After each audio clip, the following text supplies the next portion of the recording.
اور حضرت علامہ اقبال یہ کہتے ہیں کہ اگر افغانوں نے ان کے افکار پہ عمل کیا ہوتا تو آج افغان قوم کچھ اور ہوتی۔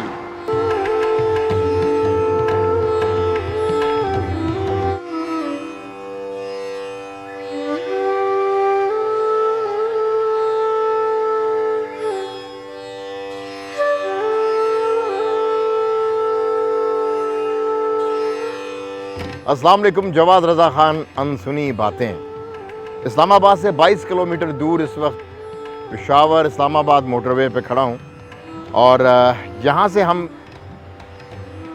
سوابی کے راستے جہانگیرہ اور پھر اکوڑا خٹک جا رہے ہیں جی ٹی روڈ کے اوپر۔ آج جو ولاگ کر رہا ہوں یہ مجھے پہلے کرنا چاہیے تھا۔ یہ ولاگ بہت امپورٹنٹ ولاگ تھا جو شاید میں مس کر گیا ہوں، اور میں یہ چاہوں گا کہ اس ولاگ کو میں جو کر رہا ہوں اس ولاگ کی صحیح بات آپ کو اس کو چلنے سے پہلے بتاؤں۔ میں جا رہا ہوں اکوڑا خٹک، جہاں پہ مزار ہے خوشحال خان خٹک کا، ایک صوفی، ایک سپہ سالار، ایک شاعر، ایک دانشور، ایک ایسا انسان جس کو افغان اپنا ہیرو مانتے ہیں۔ اور حضرت علامہ اقبال یہ کہتے ہیں کہ اگر افغانوں نے ان کے افکار پہ عمل کیا ہوتا تو آج افغان قوم کچھ اور ہوتی۔ خوشحال خان خٹک کی کہانی، جب وہ صوفی شاعر تھے، اس کے بعد اورنگزیب عالمگیر نے ان کو گرفتار کیا، 4 سال دہلی میں قید و بند کی صعوبتیں انہوں نے دیکھی، اور اس کے بعد جو خوشحال خان خٹک بنے، آج اس کی کہانی ان کے مزار سے ہی سناؤں گا۔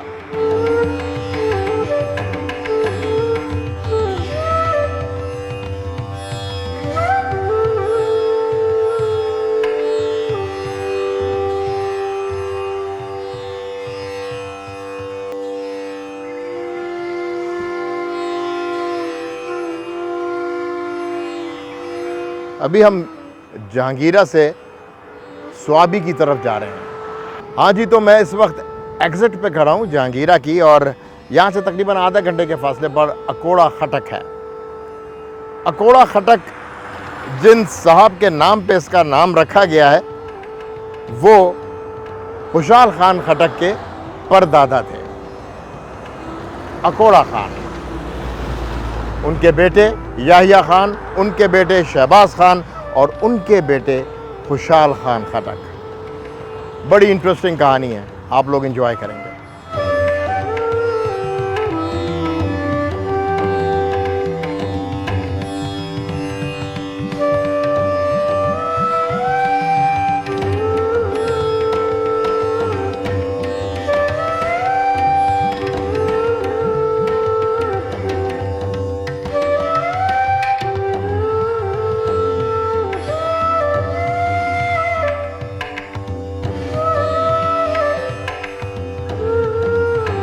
ہاں جو جناب، پہنچ گئے ہم خوشحال خان خٹک، خوشحال بابا 1613 میں پیدا ہوئے۔ 4 پشتوں کا ذکر کرنا بہت ضروری ہے: اکوڑ خٹک، یحییٰ خٹک، شہباز خٹک، اور پھر خوشحال خان خٹک۔ اکوڑ خٹک جو ہم راستے میں ایک جگہ سے گزرتے ہوئے آئیں جس کا نام اکوڑا خٹک ہے، یہ ان کے پردادا کے نام پر ہی شہر آباد ہوا۔ اس سے پہلے اس جگہ کا نام سرائے تھا۔ کہا جاتا ہے کہ شیر شاہ سوری نے تمام راستے کے اوپر، جو کہ افغانستان سے پاکستان کے موجودہ پاکستان کے علاقے میں آتا تھا، ان تمام جگہوں پر ہر 20 کلومیٹر یا 20 میل کے بعد سرائے بنائے تھے۔ ان میں سے ایک سرائے یہاں پر بھی تھا، لیکن جب اکوڑا خان نے یہاں پر اپنا اثر و رسوخ بڑھایا تو اس شہر کا نام اکوڑا خٹک پڑ گیا۔ اکوڑ خٹک سے لے کر خوشحال خان خٹک کے کچھ ابتدائی دور تک مغلوں کے ساتھ ان کا کافی اچھے تعلقات رہے، تمام خٹک فیملی کے۔ they've been supporting مغلز، کیونکہ یہاں پر یوسف زئی قبیلے جو ایک زمانے سے مغلوں کے ساتھ نبردآزما تھے، ان سے لڑائی میں ملوث تھے، مغلوں نے اکوڑ خٹک اور ان کے خاندان کو اس کی ذمہ داری دی ہوئی تھی تاکہ وہ جو تجارتی راستے ہیں ان کو محفوظ بنایا جا سکے۔ یہ بات چلتے چلتے اکوڑ خٹک سے یحییٰ خٹک سے لے کر شہباز خٹک جو والد صاحب خوشحال خان کے، اور اس کے بعد خوشحال خان خٹک کے بھی ابتدائی زمانے میں یہ ذمہ داری بأحسن طریقے سے وہ قبول کرتے رہے اور یہ کام چلتا رہا، حالانکہ یوسف زئی قبائل ان کے بالکل مخالف تھے مغلوں کے۔ خوشحال خان خٹک کو پھر ایک طرح سے سائیڈ لائن کرنے کی کوشش کی، ان کو گرفتار کیا گیا اور اورنگزیب عالمگیر نے ان کو جیل میں بند کر دیا دہلی میں۔ 4 سال تک ان کو نہیں چھوڑا گیا۔ جب خوشحال خان خٹک کو چھوڑا گیا وہاں سے، اس کے بعد وہ خوشحال خان خٹک جو جیل میں گیا تھا اور وہ خوشحال خان خٹک جو کہ جیل سے باہر نکل کے دوبارہ آیا ادھر، بہت فرق تھا۔ اب مغلوں کا ایک دشمن پیدا ہو چکا تھا جو کہ مغلوں سے تا زندگی لڑتا رہا۔ ایک صوفی شاعر، ایک ادیب، نہایت زبردست قسم کا ایک سپہ سالار، یہ تمام خصوصیات شامل تھیں خوشحال خان خٹک میں۔ میجر رہوٹی نام کا ایک میجر تھا برٹش آرمی کا، اس نے 100 نظمیں اکٹھی کیں اور ان نظموں کو اکٹھا کر کے انگلش میں ٹرانسلیٹ کیا۔ انگلش میں ٹرانسلیٹ کر کے جب اس نے اس کو مختلف جگہوں پہ بھیجا تو وہیں پر علامہ اقبال کی اس ٹرانسلیشن پہ نظر پڑی۔ انہوں نے ایک بہت خوبصورت مضمون لکھا ان تمام نظموں کے اوپر، اور تمام بڑے بڑے جریدوں میں وہ چھپ گیا ہندوستان کے۔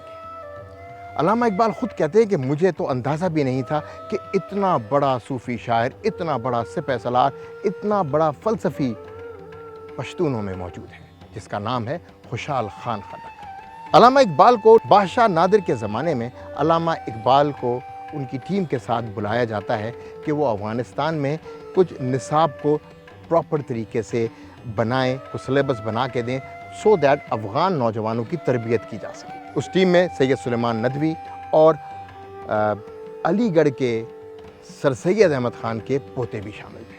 یہ جب ٹیم پہنچتی ہے بادشاہ نادر کے پاس تو وہ ان سے کہتا ہے کہ آپ ہمیں بتائیں کہ ہم کیا تدریس کا ایسا سسٹم افغانستان میں رائج کریں۔ تو علامہ اقبال اس وقت تک پوری طرح آشنا ہو چکے تھے خوشحال خان خٹک سے۔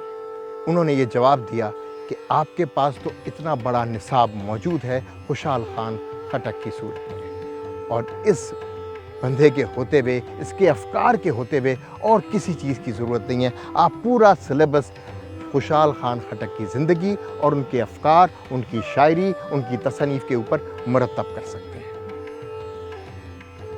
یہ بات سن کر نادر شاہ نے خوشحال خان خٹک کو نیشنل ہیرو بنا دیا۔ He was the national poet of Afghanistan since then۔ اور دوسری طرف پاکستان کا نیشنل پوئٹ علامہ اقبال۔ 2 نیشنل پوئٹس کا حالانکہ زمانے کے حساب سے تقریباً 300 سال کا فرق ہے، لیکن اتنی محبت، اتنی آشنائی جو پہلے کبھی دیکھی نہیں گئی تھی۔ کسی حد تک علامہ اقبال نے جو تصور خوشحال خان خٹک کی کتابوں سے اخذ کر کے افغانیوں کو بتایا، ہم سمجھتے ہیں کہ افغان اس پہ شاید پورا نہ اتر سکے، ورنہ خوشحال خان خٹک جیسا ویژن، ان کی جیسی بات چیت، ان کی جیسی پوئٹری میرے خیال میں ان قوموں کو نصیب ہوتی ہے جو واقعی پھر باہم عروج تک پہنچتی ہے۔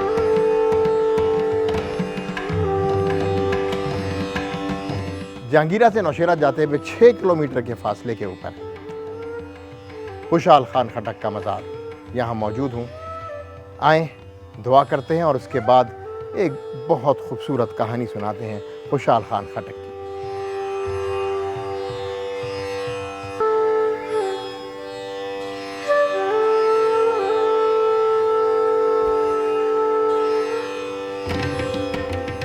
خوشحال بابا پہ باتیں کرنے اگر شروع کریں نا تو گھنٹوں بیت سکتے ہیں۔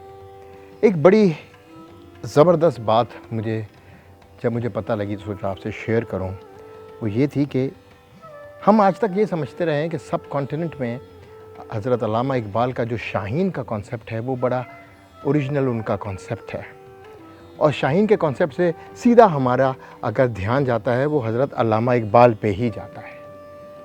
لیکن مجھے پتہ چلا کہ باز نامہ نام کی ایک کتاب جو کہ انگلش میں ٹرانسلیٹ ہوئی تھی، جس میں شاہین اور باز کے بارے میں بتایا گیا تھا، جو کہ خوشحال خان خٹک کی شاعری تھی، اس کو حضرت علامہ اقبال نے جب پڑھا، وہاں سے وہ کانسیپٹ شاہین کا وہ لے کر آئے۔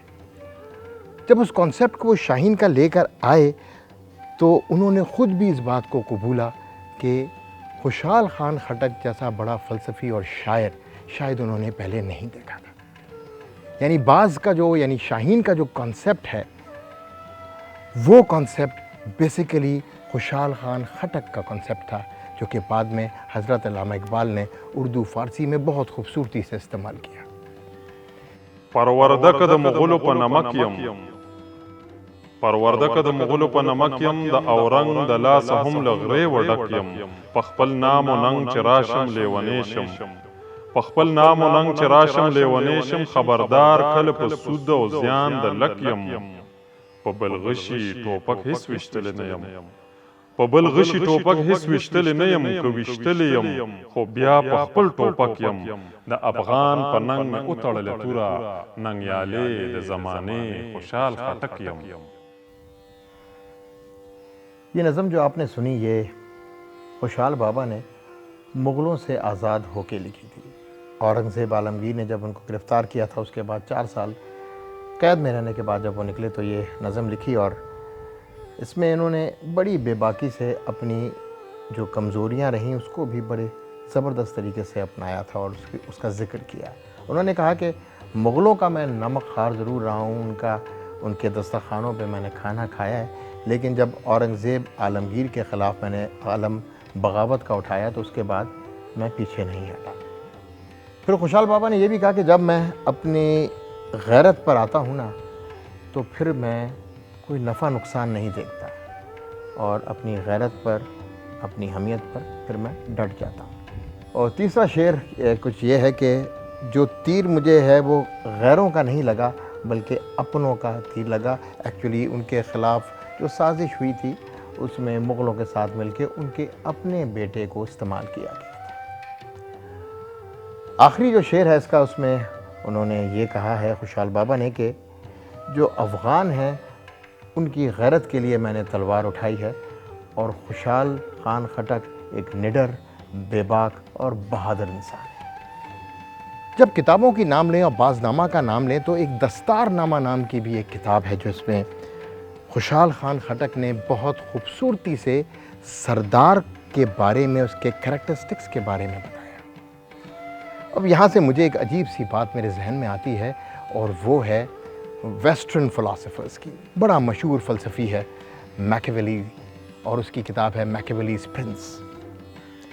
میں دونوں چیزوں کا موازنہ کروں تو ہمیں پتہ لگتا ہے کہ ہمارے ہاں کس قدر بردباری، کس قدر شرافت، کس قدر ایمانداری کو ویٹیج دی جاتی ہے، جبکہ میکیویلیز prince on the other way ایک ایسی کتاب تھی جس سے عیاری اور مکاری کے قواعد سکھائے گئے تھے ویسٹرن رولرز کو۔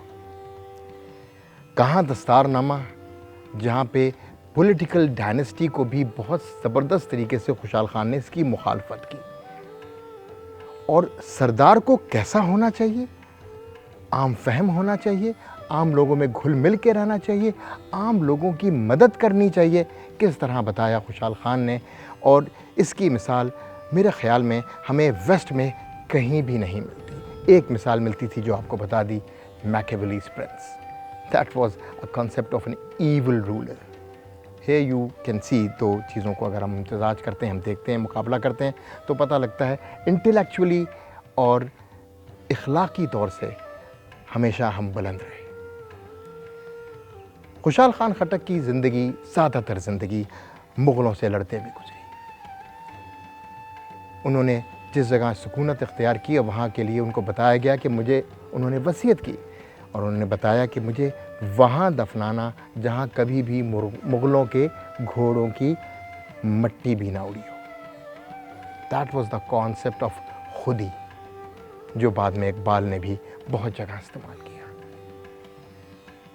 اس کے علاوہ خوشحال خان خٹک ہمیشہ ہر بہادر کو پوری طرح سراہتے تھے، چاہے وہ کسی بھی قبیلے سے کیوں نہ ہو۔ باکو خان یوسف زئی، ایمل خان مومند اور دریا خان آفریدی، یہ تینوں ایسے سردار تھے، سن آف دا سوائل تھے، لیکن دوسرے قبیلے ہونے کے باوجود خوشحال خان خٹک نے ان کی بہت تعریف کی، ان کی بہادری کو بہت سراہا۔ Here lies the concept of Pakhtun unity, پختونوں کو ایک جھنڈے کے نیچے اکٹھا کیا، یوسف زئیوں کو بھی ساتھ ملایا جو کہ ایک زمانے سے مغلوں کے ساتھ لڑ رہے تھے۔ اس وقت خوشحال خان خٹک کے آباء و اجداد مغلوں کے ساتھ مل کے کام کرتے تھے، لیکن جب غیرت جاگی اور خوشحال خان خٹک کو ان کی اصلیت کا پتہ لگا تو انہوں نے تمام پختون قبائل کو ساتھ ملایا اور ایک متحد جد و جہد کی مغلوں کے خلاف۔ انسنی باتیں، جواد رضا خان، خوشحال خان خٹک۔